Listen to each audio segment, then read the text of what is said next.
Edson Arantes do Nascimento. Ça vous dit quelque chose? Certainement, je pense, si vous aimez le football.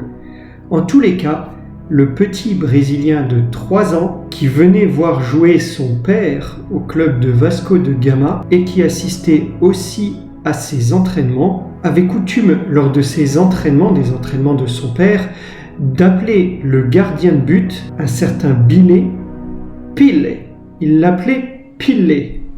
Pile deviendra alors Pelé et Edson Arantes do Nascimento se surnommera de la sorte à l'avenir. Et vous connaissez donc tous Pelé. Et oui les amis, nous nous attaquons aujourd'hui à une légende du football, au dieu même de l'église du ballon rond, le Brésilien Pelé. Mais avant, vous connaissez la chanson les amis, pensez à vous abonner, c'est important pour faire progresser la chaîne. Vous pouvez cliquer sur la cloche de notification pour être alerté des sorties de chacune de mes vidéos. N'hésitez pas à me suivre aussi sur Instagram pour avoir du contenu régulier sur le foot et être tenu au courant en avance en milieu de semaine du thème de la vidéo qui sortira le week-end prochain.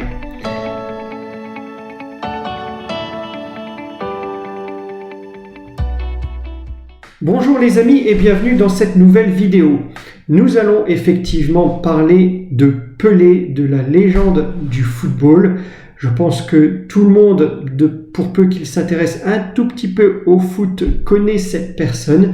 Nous allons donc ici découvrir son histoire au travers de cette vidéo. Allez, installez-vous confortablement, c'est parti!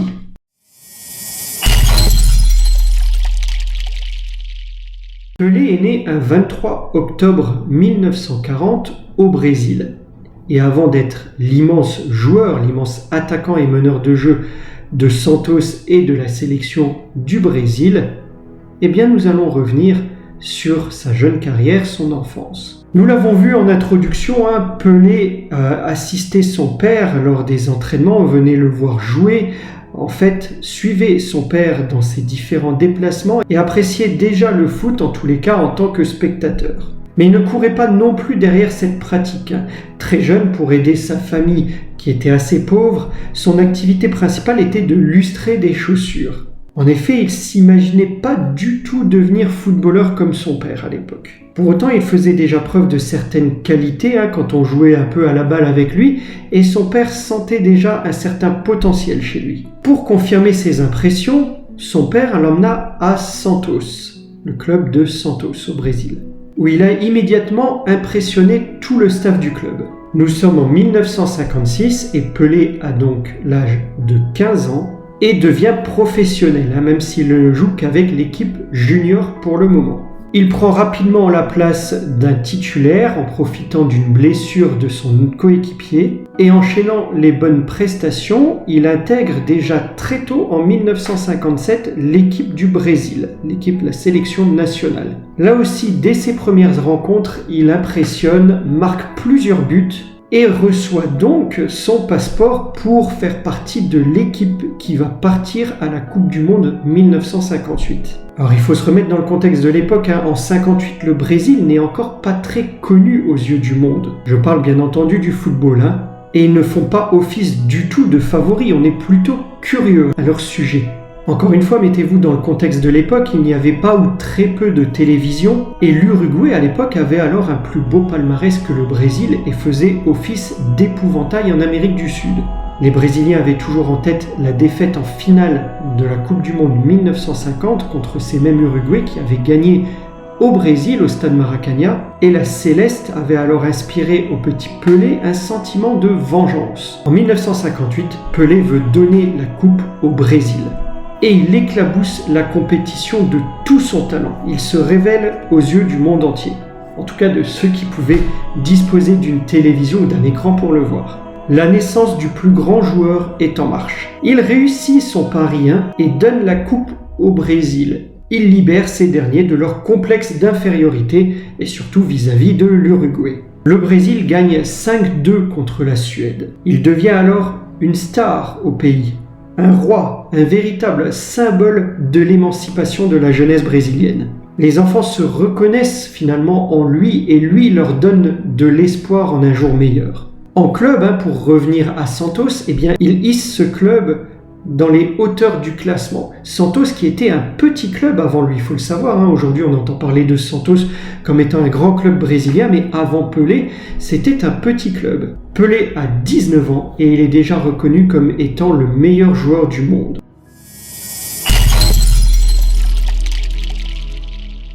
Il continue à enchaîner les buts. Santos gagne partout en Europe. Il faut savoir qu'à ce moment-là, le club, c'est un peu comme un VRP. Il se produit un peu partout sur tout le continent et notamment en Europe où on cherche à faire venir l'attraction principale, Pelé.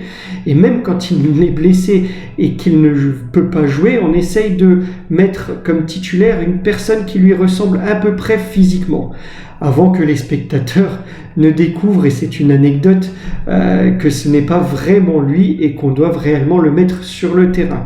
Quoi qu'il en soit, Santos écume tous les terrains d'Europe et doit à ce moment-là beaucoup à Pelé pour l'image que le club peut transmettre. Attendu depuis 1958, 4 ans plus tard, au Chili, Pelé se blesse contre la Tchécoslovaquie lors du deuxième match de la Coupe du Monde. Il ne peut plus jouer du mondial, impossible. C'est une véritable tragédie pour lui et pour la sélection. Pourtant, ses coéquipiers se galvanisent en son nom et remportent le tournoi pour offrir la deuxième étoile au Brésil. À l'issue de la Coupe du Monde, Pelé s'affiche partout, dans tous les médias, les publicités, les journaux. Quand on demandait à quelqu'un d'où il venait et qu'il répondait « le Brésil », on lui rétorquait « Pelé ».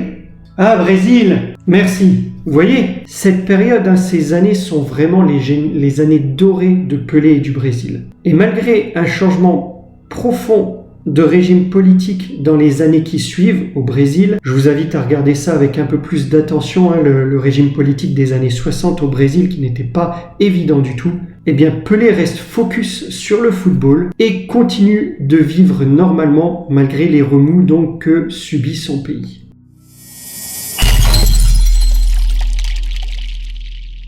En 1966, la Coupe du Monde suivante, Pelé est maintenant connu et reconnu et ses adversaires ne lui font plus de cadeaux. Il est la cible de tous ses adversaires. Ils sont tous rugueux sur lui, des tacles, des coups. Tout le monde lui en veut. Le Brésil chute au deuxième match de groupe contre des Hongrois courageux et c'est la première défaite du Brésil en Coupe du Monde depuis l'année 1954 où ils s'étaient inclinés en quart de finale du mondial contre ces mêmes Hongrois. Le Brésil perd le troisième match de poule contre le Portugal de Zébio et quitte tête basse la compétition. C'est la chute d'un royaume et Pelé se blesse à nouveau durant ce tournoi.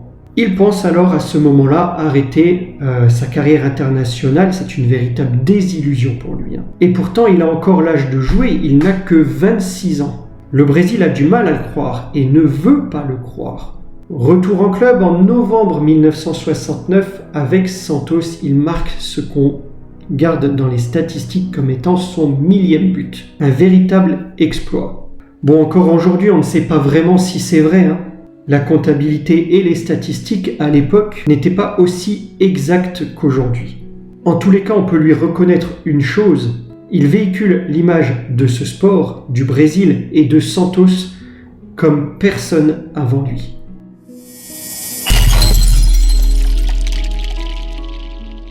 En prévision de la Coupe du Monde 1970 qui arrive, le gouvernement fait pression sur lui pour qu'il participe. Il faut savoir que Pelé avait la hantise de ses blessures successives qu'il avait eues lors de 2 éditions de Coupe du Monde. Il ne voulait pas revenir, Il ne voulait pas revivre une éventuelle désillusion ou une nouvelle blessure. Mais ce sentiment en même temps était partagé avec un autre sentiment.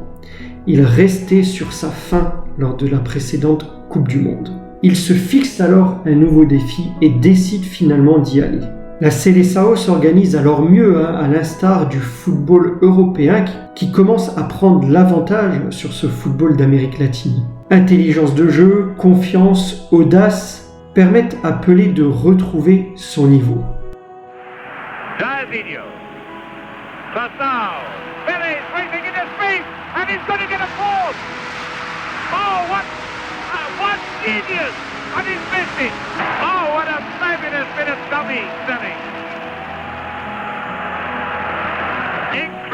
La 3e étoile pour le maillot du Brésil face à l'Italie, donc en finale. Pelé joue son dernier match avec la sélection nationale en 1971. Il a 30 ans, avec des milliers de banderoles et d'écharpes blanches dans le stade pour lui dire au revoir. 3 ans après, il fit ses adieux à Santos et termine sa carrière avec une pige au New York Cosmos. Ses stats officiels sont de 1283 buts en 1367 matchs. Et c'est le seul joueur du monde et de l'histoire à avoir remporté 3 Coupes du Monde.